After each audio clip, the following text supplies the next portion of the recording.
Good morning, April. Good to have you back. So last week we were talking about how you were feeling depressed. Can you tell me more about how you're feeling right now? I would say I'm still the same. There's days obviously that I honestly do not want to go out or anything. I've been staying mostly home. Um, so I guess like I'm more conscious of it now, but I still kind of in the same place. Okay, so we talked a little bit about your divorce. Um, Throughout your divorce, what was the hardest thing you went through that you felt that you just couldn't handle? Um, I guess accepting it that it was happening because I didn't want to, even though it was very obvious what was going on. It was really hard to accept. Like I still wanted to fight for something that wasn't there anymore. And do you feel like you had support from family, friends? I guess like I had more support from friends. Family, yeah. Um, my church, no, Why do you say you didn't have support from your church? because they were really against me getting a divorce. Like they didn't like the idea. They wanted me to continue fighting, and even though I did at the beginning, I mean, I'm not gonna say I just gave up, um, but I did. But they just wanted me to stay there, and me constantly be begging him when there was really nothing there, and they didn't support because my church is very against divorce. Like, Okay. And even though your church is against divorce, you still went through it even without their consent? pretty much. And Yeah. how did you feel? I felt good because I know I was making the right decision. But like if I visit church, I feel very odd because I know that all they think is like, oh man, like, I know they think very low of me because of it, and they've been trying to like try to help me, but it's not really help. They just kind of, I don't know. Okay, you did mention that when you do go, how often do you still go to church? I want to say about once a month. When before it was like every Sunday, every Wednesday. Now it's just like rarely once a month. And do you feel you only go once a month because you feel like they don't accept you, or is it just a change you had within yourself? I think a little bit of both. Like I realized that that certain, I guess, denomination that I was part of was not really accepting who I was, and I had to accept who I was or what I was going through, and since they couldn't handle that, I didn't feel that that was the right place for me. Okay. So, with family, how has your family been with you? My family was very accepting. They accepted what I was going through. They were there for me. Obviously, like they supported me. My mother took me into her home when I left my home with my ex-husband. So yeah, she was very supporting. Obviously, they didn't like the idea either, but they knew that something better. Well, me getting a divorce was better than me staying there fighting. Okay, so it's good to hear that you did have a good support system. Right now, tell me what a typical day is for you. I go to work, and I decided to go back to school, so that's a new thing that's gonna be involved, like in my life right now. But mostly, I'm more focused on work, and I go home and don't do anything pretty much, like unless like chores and stuff. But other than that, I'm not really going out.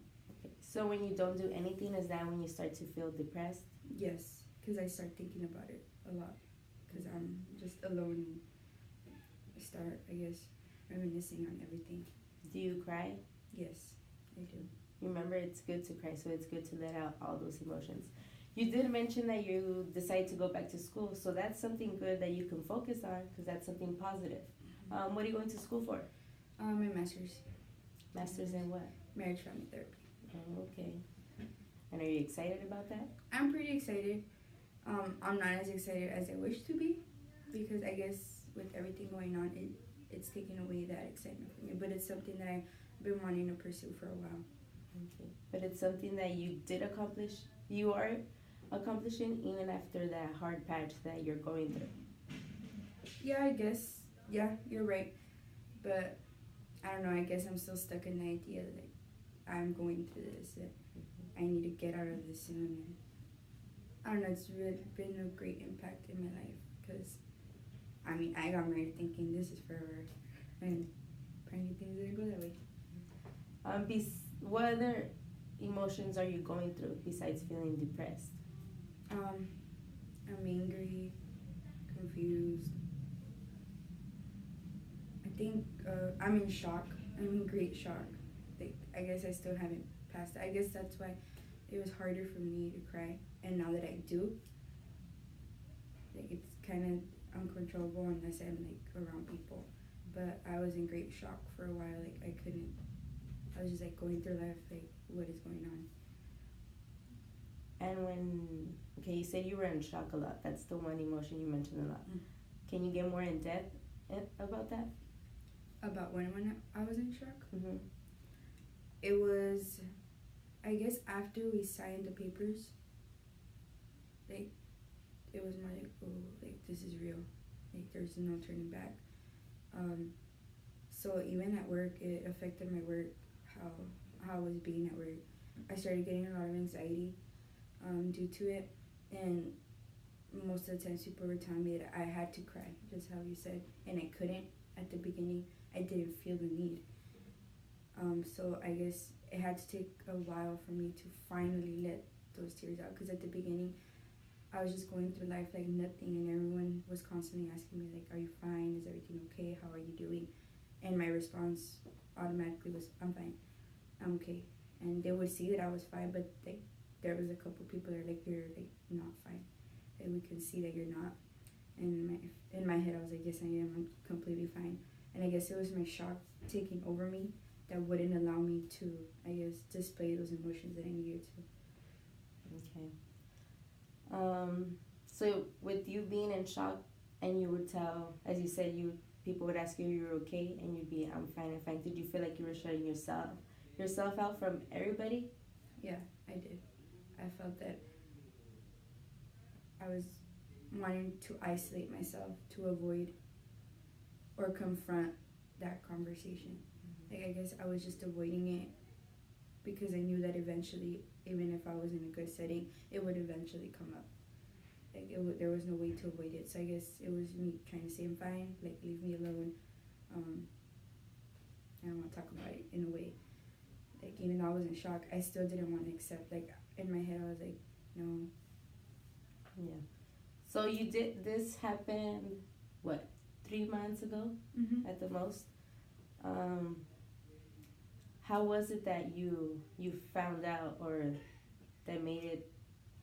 What was it that you were like, I'm gonna file the divorce and that's it, even if you didn't have the support from your church?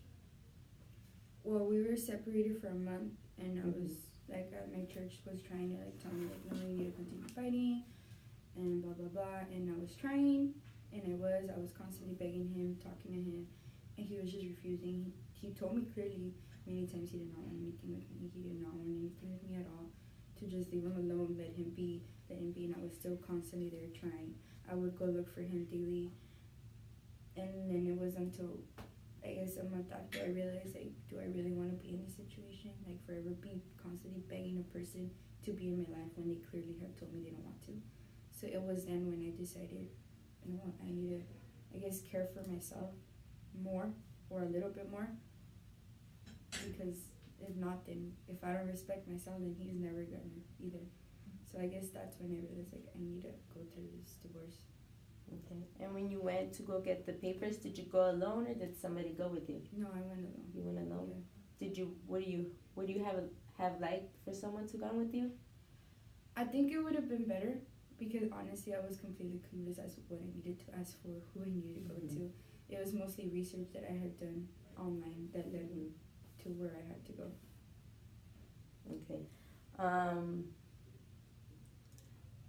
How did he react when you gave him those papers?